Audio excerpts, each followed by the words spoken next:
Maliwanag ang Basilika ng Nazareno sa Quiapo, Maynila at sa Our Mother of Perpetual Help National Shrine sa Baclaran dahil sa mga ilaw at parol sa loob ng simbahan. At dahil kaninang umaga ang unang araw ng simbang gabi, dagsa ang mga parokyano sa simbahan na may kani-kanilang hiling. Sana mababa pa ang buhay natin. Manata po ko. Yung gumaling sana yung anak ko na may sakit. Pinaalala naman ng pari ang tunay na kahalagahan ng Pasko.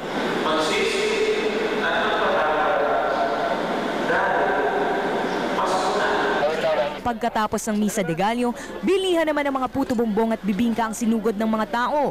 Patok din ang mga wishing candles kung saan bawat kulay ay may sinisimbolo. Red and white. Ano po ibig sabihin ng Health nasa red and Thanksgiving and wish.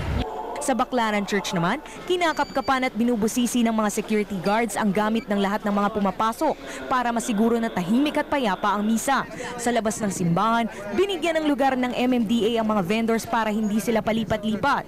Epektibo ngayong araw hanggang 6 ng Enero, maaaring magtinda ang mga lehitimong vendors sa Baclaran side, habang ang Rojas Boulevard side ay para sa mga sasakyan lang. Ganito po, pag ganito, magpapasko, kung makikita nyo itong tinatayo na, puno po ito ng vendors. Saka wala sa ayos ang nirereklamo ng mga tao, hindi sila makadaan, at the same time mga sasakyan talagang wala pong madaanan. Lynn Olivario, News 5.